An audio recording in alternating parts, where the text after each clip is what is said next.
Hello and welcome. I'm Dr. Jessica Ilani. On behalf of CME Outfitters, I would like to welcome you and thank you for joining us for today's CMEO briefcase entitled Managing Migraine in Primary Care and Women's Health Practice Settings. This activity is supported by an independent educational grant from AbbVie and Pfizer. I'm Dr. Jessica Ilani. I'm the director of the MedStar Georgetown Headache Center and a professor of clinical neurology at MedStar Georgetown University Hospital in Washington, D.C. I'm delighted to be joined today by my distinguished colleague and good friend. Would you like to introduce yourself, Dr. Hutchinson? Thank you, Jessica. It's a pleasure to be here. I'm Dr. Susan Hutchinson. I'm here in Southern California. My background is family medicine and women's health, but in recent years, I've gone back for extra training and now just do headache in my practice. Thank you, Dr. Hutchinson. So let's take a moment to go through our learning objectives. So our first learning objective is to utilize validated screening tools and diagnostic aids to diagnose migraine in primary care and/or women's health practice settings. Our second learning objective is to integrate knowledge of the role of calcitonin gene-related peptide, or CGRP, in migraine and updated professional guidance into shared decision-making for acute treatment and prevention of episodic migraine with CGRP receptor antagonists. So now let's meet our patient, Cheyenne, who's presenting to her primary care provider. Hello, Cheyenne. It's good to see you again. Let's talk about what's going on today. It looks like you've been having bad headaches. Hi. Yes, I've had bouts of bad headaches on and off since my late teens. But I'm really just now getting around to coming to you about this. I know it's been a while since I've been here. When I was in high school, a doctor told me I had migraines. No worries. I'm sorry you've had trouble. Have you ever taken any medication for headache or migraines before? I think when I was younger, several years ago, my doctor at the time prescribed sumatriptan. Um, I had a reaction to that one. It caused some tightness in my chest and um, it felt tingly. And then not long after that, I was prescribed, it started with an R, maybe Rizatrip.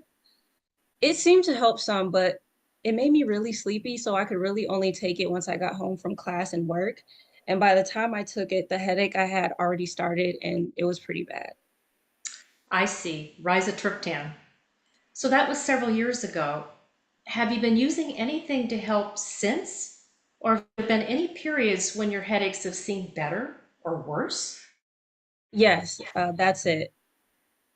Yeah, I haven't had a prescription for any headaches in like 8 years. I felt like they just didn't help enough for me to keep paying for them. And sometimes I go several months without much issue. So I also wasn't convinced they were safe to be on long term. But recently it's been really bad and I've had to miss work some. I see. Thank you for telling me that. Let me first just confirm a couple things from check-in, okay? I see that you are still taking the same oral contraceptive and escitalopram 10 milligrams for anxiety. That was filled by the nurse practitioner you saw recently. Are you taking any other medications, or have you had any other hospital visits or appointments other than that since we last saw each other the year before? Nope. Honestly, I don't take those medications faithfully like I should. I haven't taken them in a few weeks. I'm not sure about a need for birth control right now, and my anxiety hasn't been bad, so I just wanted to try to get off of those. All right, thank you for letting me know. How would you describe the headache pain you've had recently? So it usually happens every couple days. It feels like a storm in my head and body, and even looking at light hurts. Most often, I feel it happens when I'm out of balance with everything, angry, upset, stressed. I'm spiritual, and sometimes I think it's something negative around me that I can't quite pinpoint. Some of them aren't as bad as others, and I can get through my day, although it does hurt. I appreciate you telling me that. It helps me understand how disruptive and intense it is for you. Do you feel that those emotions you describe occur before it happens? And do you feel the pain all around your head, or is it on one side or the other?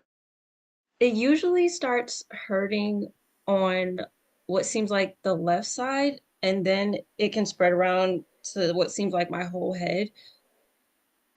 I do feel like stress can happen before it, and then sometimes I just feel like it happens when I feel negatively in general. I see. Is going to try and help that works? Or any treatment or doctor or other person that you may have visited for help? I do know a woman who is skilled with healing methods, and I went to see her last week.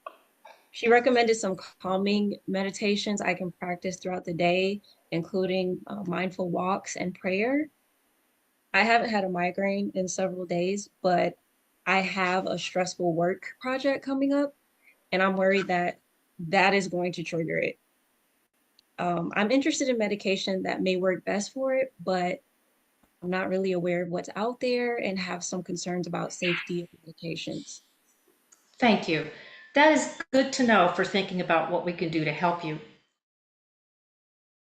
Now that we've met Cheyenne, let's review the information and have some chats about additional information that we have for you.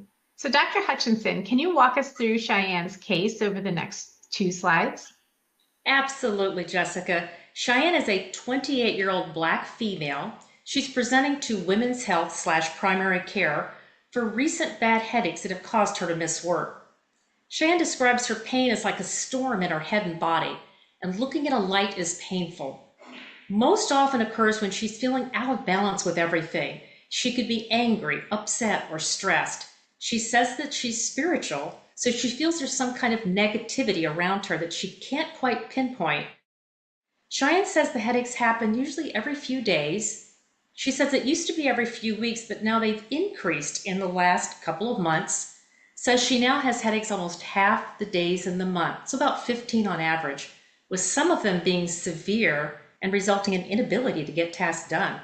Her past medical history includes anxiety, history of bad headaches or migraines on and off since late teens. She notes that in high school, a doctor told her she had migraines. However, she had a previous reaction to sumatriptan. It caused chest tightness and a tingly feeling. She previously seemed to have success with rizatriptan, but it caused sleepiness. She has a stressful work project coming up, and she thinks that may trigger her headaches. Her vital signs are normal, you see them written on the screen, and her pregnancy test was negative. So, what about her physical exam? She appeared well, no acute distress. Her HENT exam, I won't go into detail, but it was completely normal. Her neuro exam was normal. So basically, the physical exam was normal. So thank you, Susan. So now back to you, Jessica. Go ahead. Thank you, Susan. We appreciate going through that case again. So here we have a case with Cheyenne, very typical of what we see in a patient who presents with migraine. Generally a normal exam, a long history of having headaches that are disabling, and those headaches have associated symptoms. And you can see in Cheyenne's case, she has some light sensitivity, which you could almost miss if you didn't pay close attention to her history. Another very important feature is that the headache is so disabling that it's causing her not only to miss work, but she prefers to not move around and kind of rest when she's having one of these attacks. Let's take a walk through the diagnostic criteria for migraine. When we take a look at migraine, we really split it into 2 large buckets, migraine without aura and migraine with aura. To make the diagnosis of migraine, we generally rely on an international classification system called the ICHD. We're on its 3rd version, so it's called the ICHD-3. And it takes a look at features in migraine that relate to pain and the associated symptoms of migraine, and a person must have some of each in order to meet criteria. So when we take a look at migraine without aura, which is the more common type of migraine to have, and this occurs in about 70% of people with migraine, you can see that in a person's lifetime, you have to have at least 5 attacks that untreated, that's very important, untreated, which most people will treat when they come in to see you with something from over the counter. So you really want to ask them, if you didn't treat or hadn't treated, how long would this attack last? And the attacks can last up to 3 days without treatment. They will have at least 2 of the following pain features. The pain can be one-sided, pulsating or throbbing, moderate or severe in intensity, untreated, and then can be made worse with physical activity. So a person only needs 2 of these features for pain, and then needs at least 1 of these features when it comes to associated symptoms to make the diagnosis: nausea or vomiting, or light and sound sensitivity. For migraine with aura, which we can see in about 30% of people with migraine, you have to have at least 2 attacks of neurological symptom that often will occur prior to the onset of head pain. Sometimes it can eke into the start of actual migraine attacks, so it can be a little bit hard to make the diagnosis if a person continues to have their aura symptom when the migraine pain starts as well. Most people will have visual symptoms. This occurs in about 90% of those that have migraine with aura, but you can have other symptoms as well. For example, trouble with your speech, where you're all of a sudden having speech arrest, or jarbling of words, where a person will describe they know exactly what they want to say, but they can't get the words out right and they don't quite make sense. They might have trouble with numbness or tingling, often starting around the mouth and in the face, and then traveling down the arm and then into the leg. They might even have symptoms of motor weakness, where a person will actually become hemiplegic on one side of the body. Usually a person with aura will have the same symptoms every time they have aura. And often if a person has aura, they only have one neurological symptom. There are some cases where a person can develop multiple neurological symptoms. It's important to note that each symptom should last no more than 60 minutes. And one aura symptom will usually resolve before the next one starts. So this is a little different than stroke, where all the symptoms tend to happen at the same time. In migraine, one will start and stop, the next will start and stop, then the next will start and stop. Of course, very hard for a person to tell you this when they're experiencing an aura. It's extremely frightening for them. They might be very worried there's something else going on. But if you're able to really take that history, I think it really helps all of us feel more comfortable that this might be aura rather than a stroke. So let's pause for a moment again and reflect back on Cheyenne's case. So let's discuss this question when thinking about her case. We think Cheyenne has migraine. Which of the following is an appropriate assessment to administer for Cheyenne? A, the GAD-7, B, HIT-6, C, the ICHD-3 criteria, or D, the MMSE?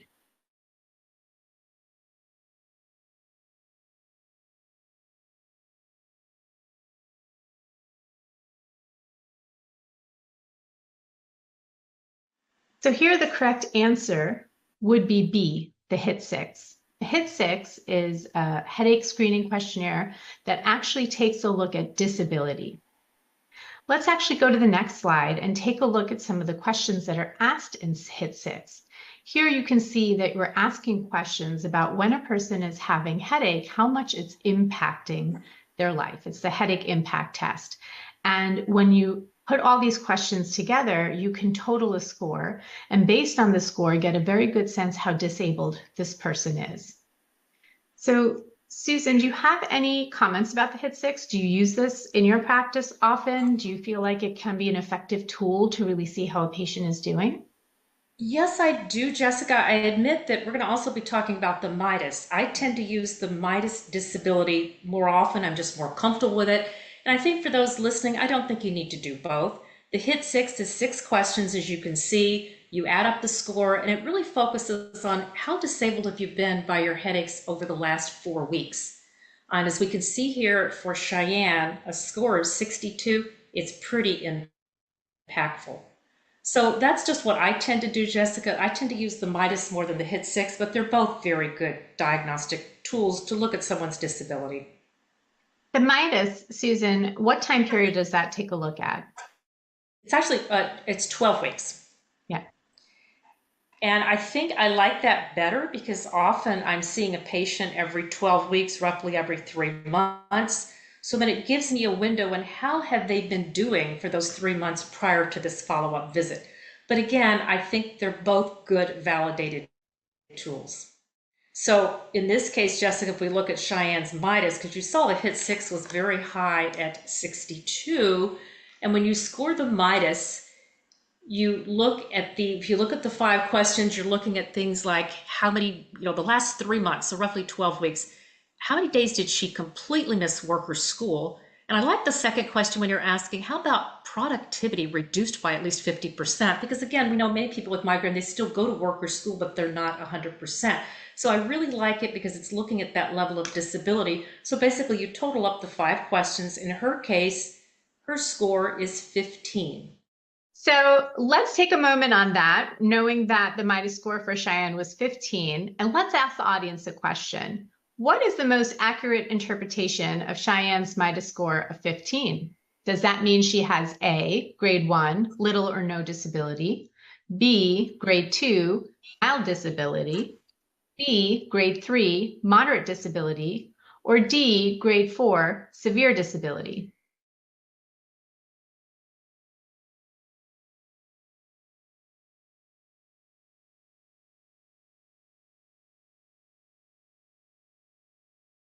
So as you can see here, a score of 15 brings us to moderate disability. So the correct answer is C. And as Susan mentioned, in clinical practice, using a HIT 6 or a MIDAS can really be a preference thing. You can also really just ask your patient how disabled they feel like they've been over the last time period since your last visit with them. And very quickly, you're going to get a pretty solid answer. I've been missing a lot of work. I've been taking a lot of time away from my family. I'm getting in trouble by my boss. My spouse is really getting frustrated. I feel like I'm not a good friend. I feel like I'm not a good community member. I hear all of these things. And so if you feel overstressed by the idea of using one of these kinds of tools, asking these simple questions of your patient will give you a very good answer. If you do have the time to use these tools before the patient even comes back to your clinical exam room, it really provides you a way to follow how the patient is doing over time. And also a couple of good things to have in your chart. If you're ever questioned by insurance, I find, about how disabled the patient really is, you have your information right there from these types of scales and tools. So I wanted to take a moment before we moved on to the rest of our discussion to talk a little bit about cultural humility in migraine care. And I think talking about cultural humility is important across every aspect of medicine. Considering our case, and I think Cheyenne brought up some really nice points about how she felt about taking medication, how she was very spiritual and connected, and felt that her attacks might be a representation of negative environment around her. This might not be something you're comfortable with as a healthcare provider, but it's extremely important to understand that all of our patients are coming from different cultural backgrounds, different individual beliefs, and understanding and listening is one of the best things that we can do, because it's important that we hear our patients and that we help use that information to develop a plan of care, to understand what their goals are. And it really helps to recognize not using our own biases and projecting them on the patient, but understand where our patients are coming from and how different cultures and different backgrounds are going to represent symptoms in a different way, and trying to meet our patients at a point where they can really communicate in a very comfortable manner with us, and we can understand what their goals and expectations are. That's where we're going to be able to help them make the best decisions for themselves. So Dr. Hutchinson, can you go through some important aspects of cultural humility and how we might understand both different cultures and different patients at the individual levels in the next couple of slides?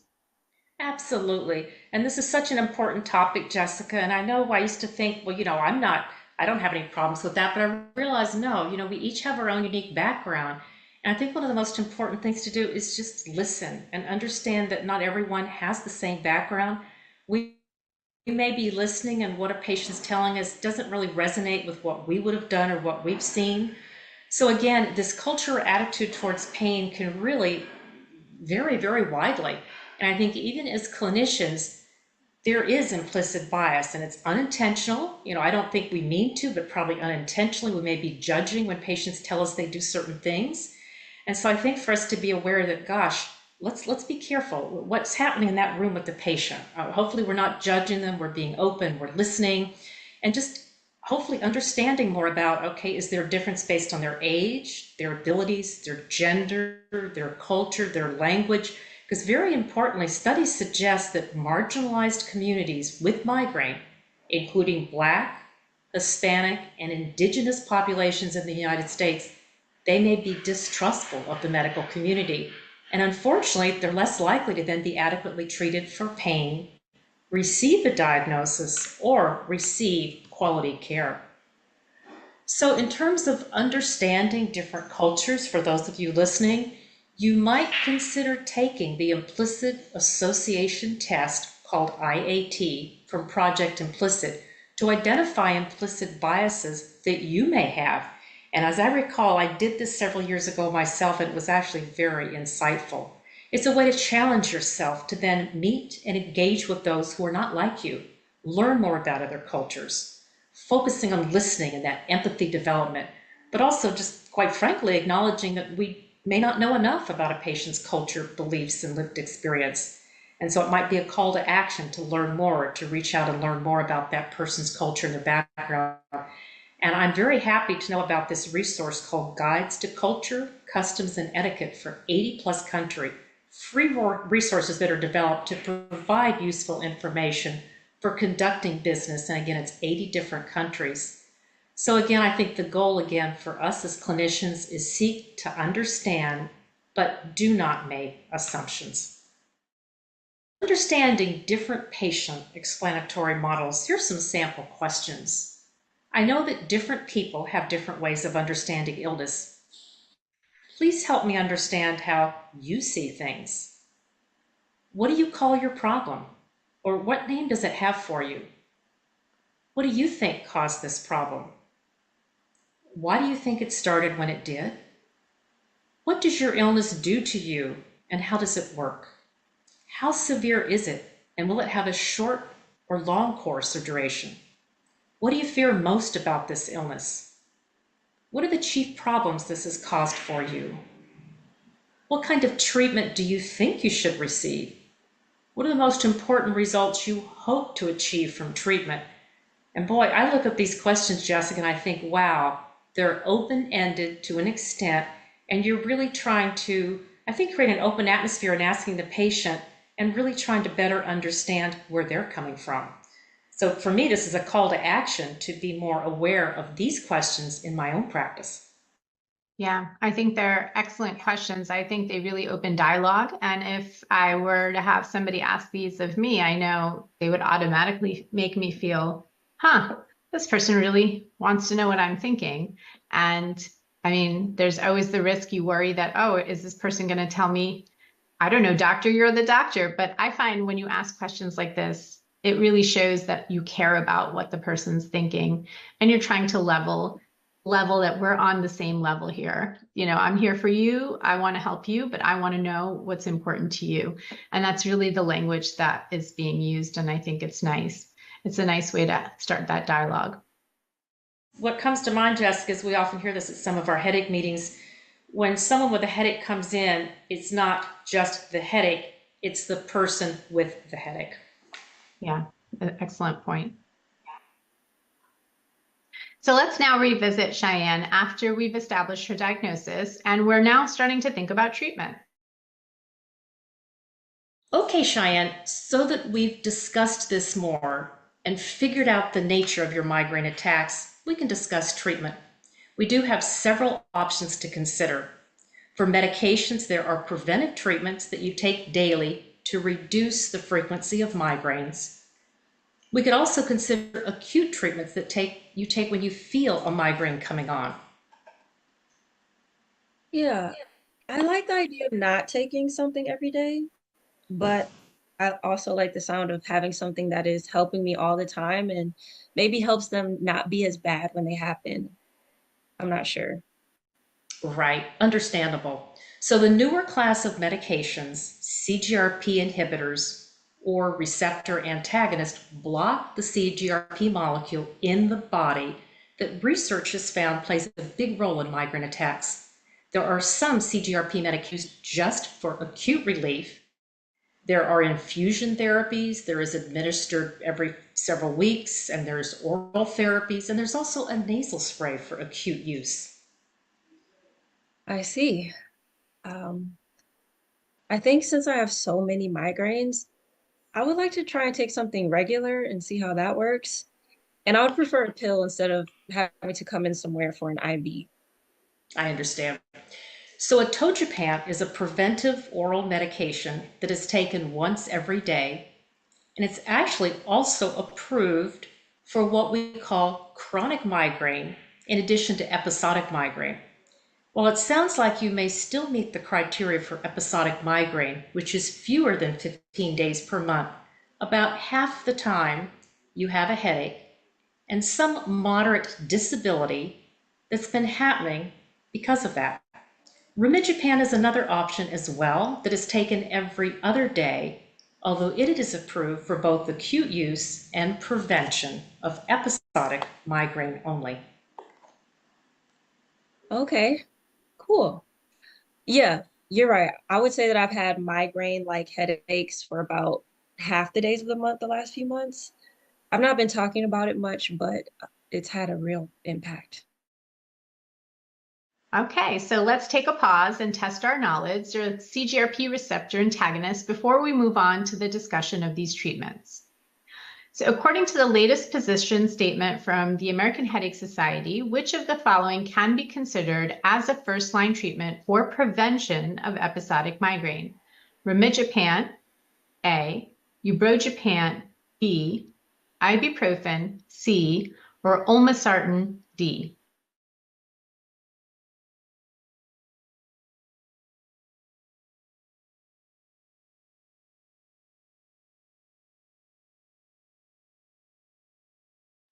Okay, so the answer here would be A, rimegepant. It is a CGRP receptor antagonist approved for the preventive treatment of episodic migraine. A bit confusing sometimes because it's also approved for the acute treatment of migraine, and it's one of the few, actually probably the only, that can be flipped back and forth between acute and preventive treatment. Ubrogepant is approved for acute treatment of migraine.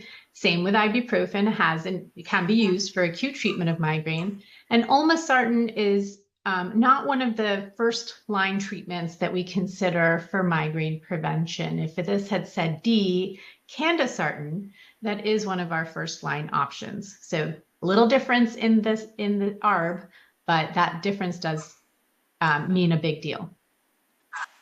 So let's start our discussion about the CGRP receptor antagonist. And I want to remind our audience, we're really going to focus on prevention during this discussion. We know that there are 4 available CGRP receptor antagonists, as we can see on the slide, but only 2 that are indicated for prevention of migraine, both atogepant and rimegepant. I mentioned the American Headache Society consensus statement and also its newest update. So let's just discuss that a little bit. Here we can see the position statement update that was published in 2024. And what it shows us here, what we're highlighting, is diagnosis of both episodic and chronic migraine. So episodic migraine is the majority of people with migraine. They have episodes of attacks that can occur anywhere from a few times every other month or a few times a year, all the way up to about 14 days a month.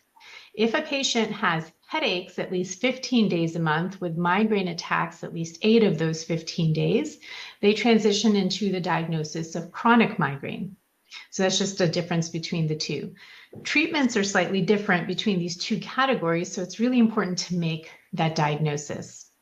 Ritoperimate and divalproic are recommended for both as our beta blockers as one of the first line treatments, and candesartan. One important difference is for chronic migraine, you can use onabotulinum toxin A, which is not indicated at this time for episodic migraine. Just an important thing to point out as one of the first line treatments, this updated statement shows you that the CGRP targeted treatments, whether they're the CGRP receptor antagonists that are oral tablets or the CGRP monoclonal antibodies, are now considered one of the options for first line treatment. Let's talk about some of the data for these CGRP receptor antagonists. So rimegepant was first approved in 2020 for the acute treatment of migraine based on a phase 3 trial. There was a separate trial that was looked at for the prevention of migraine, where 75 milligrams of rimegepant oral dissolvable tablet was given every other day to patients. And in a 3-month time period, patients had a reduction of number of migraine days. And you can see here that reduction was 4.3 days compared to placebo, where it was 3.5 days. And this change was statistically significant. The second preventive option that was approved for the prevention of migraine was atogepant. Now, atogepant was actually studied for both the prevention of episodic migraine, where there's 3 doses available, 10 milligrams, 30 milligrams, and 60 milligrams. And it was also then later studied for the prevention of chronic migraine, where at market, we are only have come out with the 60 milligram once a day dose, even though there was a 30 milligram twice a day dose that was studied, but it hasn't been brought to market. So it's important to note here we have data for chronic migraine, and we can see with a dose of 60 milligrams that there was a reduction of 6.9 days versus placebo at 5.1 days. And we could see in the atogepant pivotal trials for episodic migraine, reduction was of about 2 days less compared to placebo. So again, statistically significant. So let's go back to our case and think about our follow-up with Cheyenne and some other considerations for her care. So Susan, what do you think about, you had mentioned when talking to Cheyenne, the idea of using a medication like atogepant. You know, where would this come out in clinical practice? What would make you think about this? And particularly in Cheyenne, why would we consider something like atogepant or even maybe even rimegepant for prevention? Yeah, great points, Jessica. So I think going back to our case, Cheyenne, as everyone may recall, she is not doing well. Her HIT6 is high, her mitis indicates some disability. So the way I look at it, and she was open to this, is, boy, as wonderful as acute treatment is, wouldn't it be better to try to prevent the disability in her headache days in the first place? So again, circling back to Jessica, based on ruling out other conditions, we need to make sure that we're comfortable that the diagnosis is migraine. And for the sake of this discussion in this case, yes, we become comfortable that it's migraine. She likely has migraine. It could be chronic migraine, although not all of her headache days seem to meet criteria for full migraine. So some of the follow-up care considerations, you remember she is a female, we need to think about pregnancy intentions. Not just are they pregnant now, are they trying to get pregnant? Are they thinking about getting pregnant in 6 months? That's going to make a difference on your treatment. With G-PANTs, we just don't have enough data yet, so you need to counsel for that for pregnancy issues and evaluate the need for alternative treatment if a pregnancy is planned. And we need to look at what is she currently doing for contraception. You remember she was on an oral contraceptive pill that she stopped taking. So we need to make sure there's effective birth control in place. That's going to make a difference on what we can recommend for her. We also need to review her current level of anxiety, particularly if you're looking at her in a more holistic way, because remember she went off of her escitalopram 10 milligram. We need to assess, is there any need for treatment there? And certainly we want to schedule follow-up appointments to monitor whatever we decide to do. We need to monitor ongoing frequency, severity, maybe doing a HIT6 or a mitis. Is what we're doing helping? Going over the prescription medication. And I think what's really underdone is the need to coordinate with other healthcare providers. We don't know yet, but we need to find out, does she have a primary care provider? Does she have a separate gynecologist? Does she have a psychologist? Who is part of her care team? Because I think it's so important to have that collaboration. Otherwise, you could have, one provider doing one thing, another provider doing the other, and then the patient gets confused and kind of lost in the middle. Certainly, we want to recommend a headache diary and having Cheyenne track her ongoing triggers. Providing information, I think, is so important because some of our patients, maybe they don't have access to some of these name brand prescription medications. Maybe they don't have good commercial insurance. And these medications there is access using patient assistance programs that we need to be aware of in order to really be the provider that many of our patients need. So here's the bottom line. Based on migraine characteristics, and we discussed patient preferences, Cheyenne and her provider agree on an etogestrel ethinyl estradiol. Basically, it's the contraceptive vaginal ring, and this would be her desired means of birth control, and then atogepant, which we just learned about, for preventive treatment of migraine. So these are all important points to bring up about the case. And Susan's already brought up the idea of a team-based approach for management of migraine. And again, just to remind our audience, this team-based approach puts the patient and their caregivers at the center.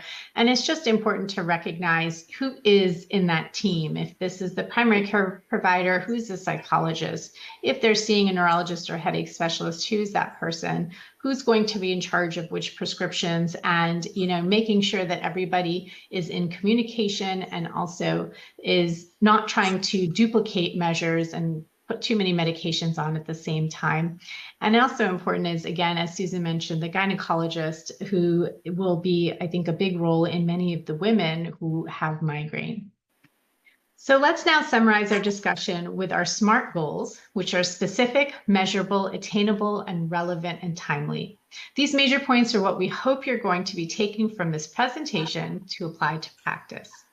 So use validated screening tools and diagnostic aids in the primary care or women's health practice setting to assess for migraine. Incorporate the latest knowledge on the role of CGRP in migraine and updated professional guidance into shared decision-making process with the patient. Today's CMEO briefcase is just one of our 3-part series of activities. I hope you'll check out the other 2 activities in this series. We have a foundational activity, and then we also have another patient case activity that's set in the emergency department.